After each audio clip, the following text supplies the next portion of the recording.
What determines if this is going to be worth making again is a taste. Howdy folks, I am Martha. I will be doing some kitchen action and Dorothy will be editing the video, and we both welcome you to Hirschberg's Miracle Homestead. The kitchen action today is a time crunch biscuits.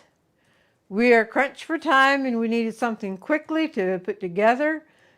The original video we had was not to our satisfaction, so we scratched that. We don't have time to redo that one, so we're doing the time crunch biscuits.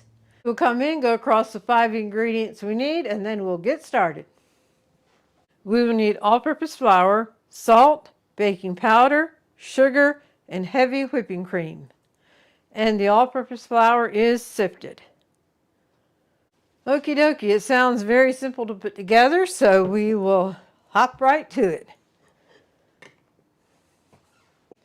This, of course, is optional, but I'm going to mix it by hand, and I'm going to slip a glove on to do that. We are going to dump the all-purpose flour into the bowl, and then the salt, baking powder, and sugar. And while I stir this together lightly, I want to welcome all of our new subscribers. And thanks to those who have commented on our videos, liked our videos by pushing the thumbs up, and also sharing our videos on your social media. That all helps our channel to grow, and we thank you very much. And next comes the whipping cream, but guess what we're going to do? Come in together. Okay, I just kind of created a well here, and we will pour it in.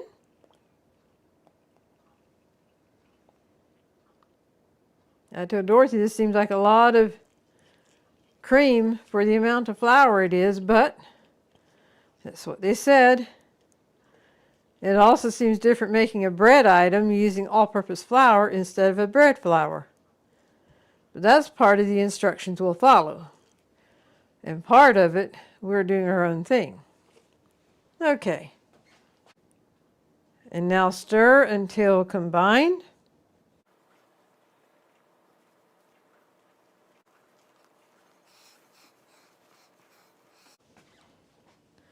Scrape it off my gloves. And I can see that this is an okay ratio here.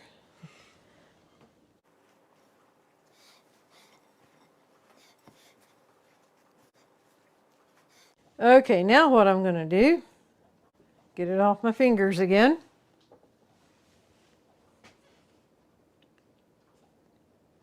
Now I need the countertop to go directly on the countertop, and I have some more flour here to sprinkle on the countertop.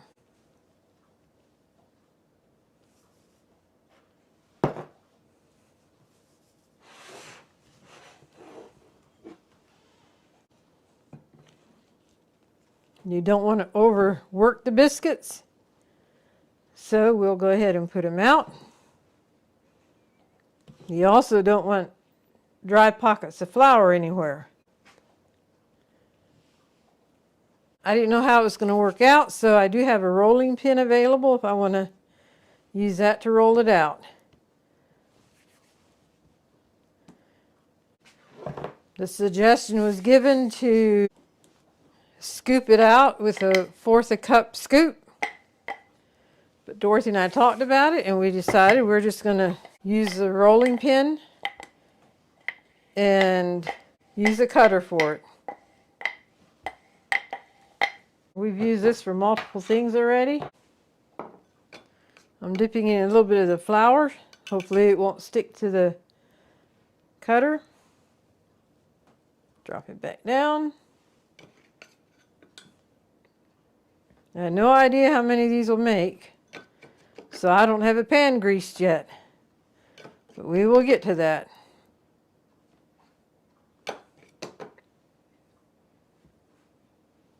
I do believe they're going to be delicious.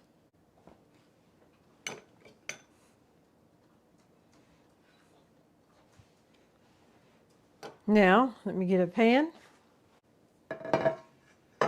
I have a 9x13 pan that I greased, and we will put these on here.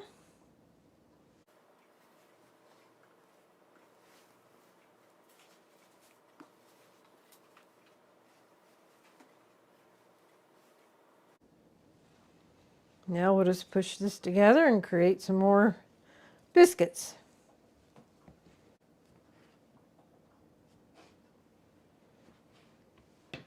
Alrighty. That takes care of that pan. And we will proceed and put these on a smaller pan.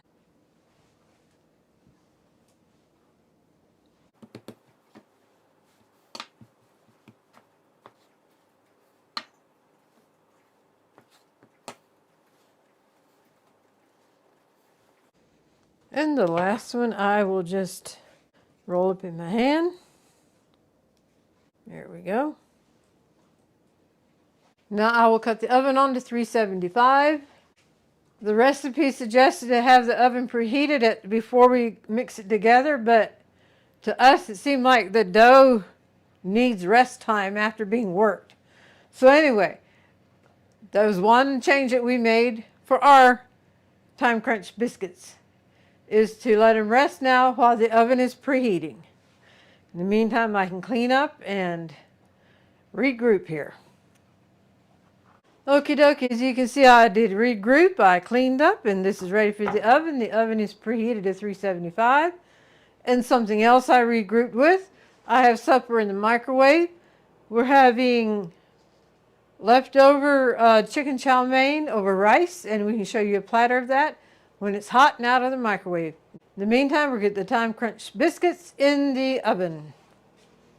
And they will bake for 17 to 20 minutes or until they're golden brown on the bottom. So, it's interesting how you can give a time frame on something baking, but ovens are different. So, yeah, that's a guide to go by. Okay, I know the biscuits that are in the oven are the star of this video, but we do have a video on the chicken chow mein, and we can leave a link for it, and I'll pull you in, and I'm going to fix one plate of the chicken chow mein so you can see what it looks like. I will take the lids off. It is hot, steaming hot, as you can see. And each one to their own, but I like to start out with some chow mein noodles. Some chow mein noodles on the bottom.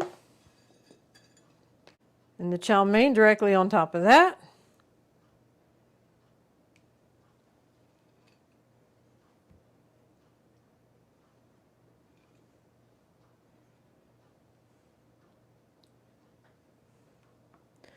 And the rice on top of the chow mein.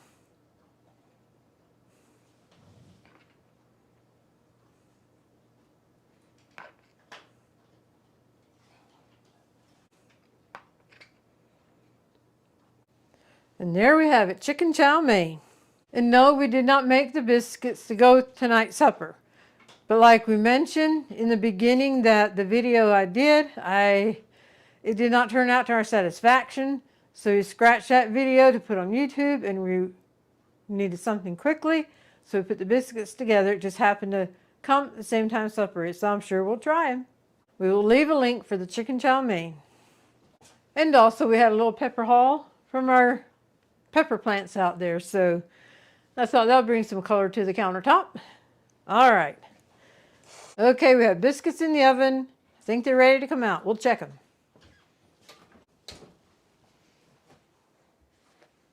Instructions were to bake them until they're golden brown on the bottom.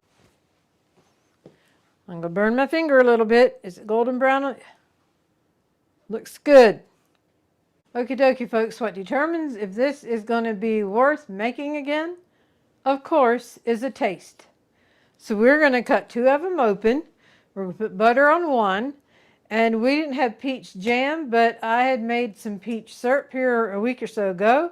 And we can also use it as a jam.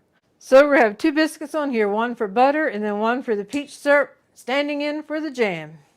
Okie dokie, are you ready?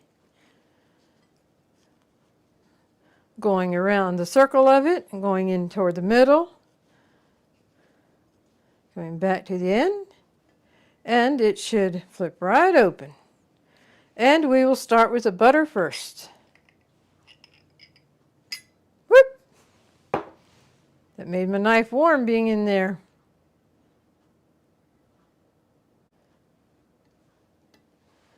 And we will put some on the top as well.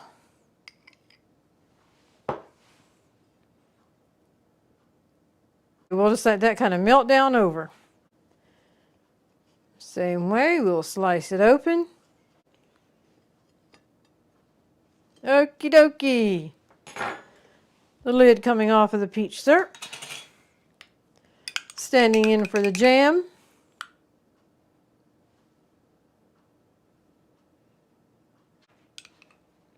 And it depends how thick you like your jams as to how much syrup you put on. Okie dokie, how pretty is that? Our time crunch biscuits. Okay, Dorothy tasted the biscuits. She said they're light and fluffy and definitely worth making again and definitely worth sharing it on YouTube with our friends. And I wholeheartedly agree, and you'll find the recipe in the description. While I was editing, Jazzmin came by for some loving. And that paw coming up always means belly rubs, which I was happy to oblige. However, I can't give belly rubs and edit at the same time, so Jazzmin was content to just be close by. And now for a golden thought. When a flashlight grows dim or quits working, you don't throw it away, you change the batteries. When a person messes up and finds himself in a dark place, you don't cast them aside. Of course not. You help them change their batteries. Some need a double A, attention and affection. Some need triple A, attention, affection, and acceptance. Some need C, compassion. Some need D, direction. And if they still don't shine, you simply sit with them quietly and shine your light. When I read that, I thought how very fitting. We all have needs. And so let's be sensitive to those around us. And when you see that they have a dim light, just do something to brighten their light, to recharge their flashlight, so to speak. With that, we thank you for joining us. And until next time, God bless.